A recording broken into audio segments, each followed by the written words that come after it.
Një konflikt familjar në fshatin majtar të Dibrës ka rrezikuar të përshkallëzohej në përdorimin e armëve të zjarrit. Policia ndërhyri menjëherë pas marrjes së njoftimit duke bërë të mundur parandalimin e një situate më të rëndë. Në pranga u vu 34 vjeçari D.E. i dyshuar se ka dhunuar fizikisht kunatën e tij 40 vjeçaren F.E., ndërsa gjatë konfliktit situata u tensionua edhe më tej. Pas dhunimit të 40 vjeçares, djali i saj, 19 vjeçari F.E., dyshohet se ka marrë armën e zjarrit dhe ka qelluar në ajër me qëllim kanosin e xhaxhait të tij. Për këtë arsye, 19 vjeçari është shpallur në kërkim nga policia e Dibrës, ndërsa vijojnë kontrollet për lokalizimin dhe kapjen e tij.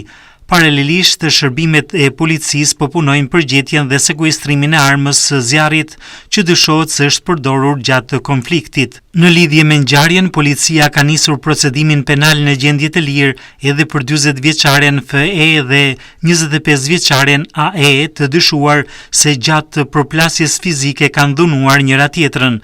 Ndërkohë në hetim është përfshirë edhe 38 vjeçari E.E. i cili dyshohet se ka tentuar të fshehë prova të ngjarjes duke penguar dokumentimin e plotë të rrethanave të konfliktit.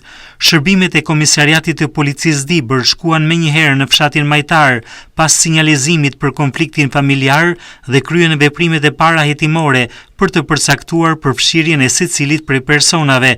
Ndërhyrja në kohë e efektiveve bëri të mundur që konflikti të mos përshkallëzohej më tej, ndërsa zona u kontrollua për të siguruar prova dhe për të parandaluar incidente të tjera.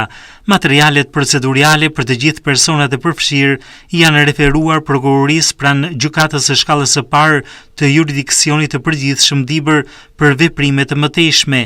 Hetimet vijojnë për dokumentimin e plotë të dinamikës së ngjarjes, ndërsa policia është në kërkim të 19 vjeçarit dhe po punon për sekuestrimin e armës së përdorur gjatë konfliktit.